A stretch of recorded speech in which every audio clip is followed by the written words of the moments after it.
Once again, we begin the conversation on Manny Pacquiao, Floyd Mayweather.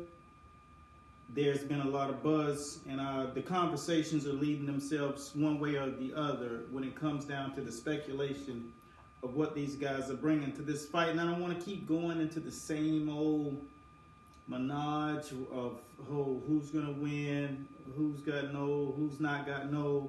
Let me explain something to you people. If you think these guys have aged, you're sadly mistaken. We all age. But like wine, when you're a pure tea boxer, you can age very fine. Evander Holyfield is we're going to use in an example. People continuously ask, why did Holyfield not want to retire? Because he, at 50 plus years old, felt in optimal shape because he took care of his body. He took a lot of war. He's been in a lot of wars.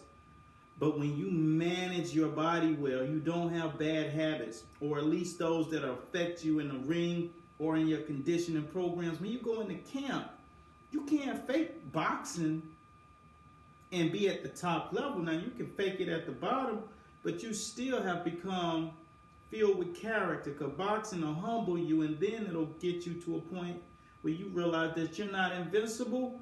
But if you continuously go down the path you are, you'll learn more than the average or the typical individual when it comes down to understanding their mind, the psyche, and the physical body, because boxing takes you through all those graduations. But when people are saying to me and online and throughout all forms of social media that these guys are over the hill and this fight isn't quite what it would have been years ago, I beg to differ, because without a doubt, this fight years ago would have been like Thomas Hearns and Hagler. Hearns had to learn a lesson years ago. You can't go in there and go toe-to-toe with a guy with that thug in him like Hagler had in him. Hagler was a guy that grinded your bones down and turned your meat into ground. He did not take prisoners, and he just woed Tommy Hearns into a battle that he wasn't ready for, and he definitely didn't have the intestinal fortitude to survive. If Sugar Ray Leonard stops you, you know you don't need to get in the ring with Hagler. Like I said, Hagler was a pugilist at grinding bones down. So when you look at these guys right now, this is the matchup years ago. Speed and power. Both of these guys had immaculate speed and power. People can say what they want about Floyd Mayweather's power, but I'm going to take 30 seconds and break what power is. Power is when you're sharp, you're quick, explosive, and you can stop the other guy from pursuing his onslaught by pretending that he's really bringing the fight. Because you don't get to 40-0. You don't get to 35-0. You definitely don't get to 47-0 if you can't hit. The thing about it is, when you're in a battle and the guy has not only quicker weapons, but his weapons are sharper, he's hitting you a higher percentage, and you cannot land the bombs on him. This will deter you from pressing the attack. Many times over and over, even with legends, the guy would tell their fighter in the corner when they're going against Floyd Mayweather, why are you stopping the attack? Why are you going away from the game plan? Because those shots have deterred them. Now, the fact that he has broken bones in his hands, fractures consistently, he can't heal, and it's a real difficult task to continuously try to finish the job. So Floyd takes the high road and slides and moves and uses the other boxing capabilities, because he does have that ring cachet. Some people are just not quite aware of what that takes to be able to do that as well. But like I said, it's not the lack of power. It is just the pugilism and the level that he is, because he can turn it up to any level. Whatever the opponent brings, he can go that level. And Pacquiao has learned. Now, if I see this fight like this years ago, if Pacquiao fights Mayweather in 2009, Pacquiao was so exposed to the right hand, straight right hand, that I don't think he would have been able to overcome the humiliation of consistently getting hit and countered with that right hand while he's trying to explode with those combination punches. One thing that you guys can note this on is when he fought Marquez.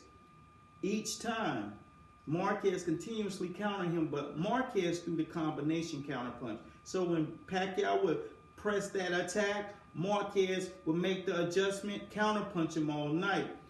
In the whole standing of everything, every single fight, the first three, Marquez won more rounds because he was outboxing him. Pacquiao was pushing the pressure, but he was paying the price. Marquez isn't as sharp when it comes down to isolating one punch and continuously land it. Marquez is a boxer puncher. He brings both edges of the fight. Floyd Mayweather brings that sharpness. I never saw Manny Pacquiao making it through that consistent pressing of that right hand that he would have eaten all night.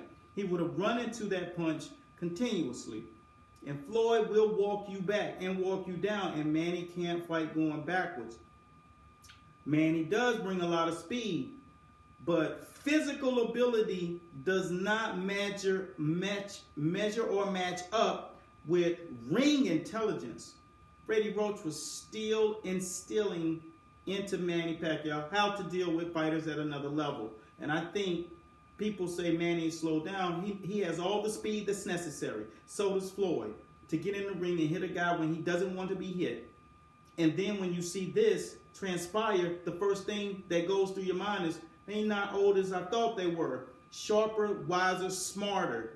And at the same time, they both still have their physical capabilities. All that extra stuff, that was youth. But it wasn't necessary. Floyd was blowing guys out, and so was Manny. They were doing that on sheer purity, just God-given talent. And learning the science behind that really brought it to fruition in full circle. But to understand what it takes to actually perform at that level and see these guys go hand to hand with speed and power, this match is going to be a mind, a mental, not just physical. The physical talent will come into play at some point. But until then, these boys will be using their pure God-given talent and game plan. So how can the fight not be as exciting or scintillating due to the fact that these guys are wiser? Pacquiao, like I said, no matter how much he gets hit with the right hand this night here, May 2nd, 2015, it's a fraction of what he would have gotten hit with back in 2009 due to the fact he learned how to stop running directly into the right hand exponentially. And that would have been a long, long fight for that night. And that's what most fans, that Floyd Mayweather fans, saw. And those who are honest with themselves and they're not biased, because this is the channel that we keep it unbiased. We don't go favoritism. We just break all the facts down. And yes, Manny Pacquiao was blazing speed, but Floyd knows how to take advantages away from you. That's his other strength. He takes those things away from you. But Noah Hopkins will tell you, he was a pugilist at taking whatever your gun was, he would take it away from you. James Lights Out Tony would take your guns and weapons away, make you stick them in your holster, and then beat you down. Floyd Mayweather, he takes what you have away. That's why sometimes it takes 3 rounds, maybe 4, but he gets it. Once he loads that data, it's a wrap. Then the next thing you understand, he breaks you down, and then he brings down his own slot, being able to fight forward, backwards, and go catty corner around the ring, using pugilist boxing skills. And Manny Pacquiao can do that when it's a lesser foe, meaning when it's a guy who's less inept to utilize the ring, like a Margarita, like a Joshua Clottey, the guys that he beat down, David Diaz. These guys weren't in the same realm as Floyd when it comes down to footwork. Ricky Hatton, he destroyed them. These are come forward guys, and it's the coach, it's the job of the coach and the managers and the matchmakers to make sure that that guy has those type people in front of him. But Floyd uses the ring. He would have eaten right hands all night in 2009. And he really has to use all the things that he learned since the Marquez knockout, how to use and not get so exposed in this fight now. So are these guys old? Absolutely not. Because in 10 years, we'll look back and we'll be like, they were still young then. Because it's a good chance that those guys will fight into their 40s. Just like Bernard Hopkins, when he fought against Trinidad, people were calling for his retirement shortly after that. That was nearly 15 years ago. So you think about it. What if he wouldn't have fought again? No Kelly Pavlik victory. No rematch with Roy Jones. No fight with Antonio Tarver. None of those things would have happened with Bernard Hopkins. Not needless to say, winning the title again at 47 years old against John Pascal in another country. You can't possibly think that Floyd Mayweather and Manny Pacquiao are coming to the end of the road. It's just a different part of the road. The focus is elevating business and at the same time showing how to maximize that ring cachet. They call me the fight doctor. And I thank you guys for watching. Because you're watching Master Boxing. And this is where we break the fight world down, baby. Round by round. Continue to watch. Share the video. We'll be looking for you May 2nd. Continuously coming down your throat. Master Boxing. Let it ring in your ears. Peace.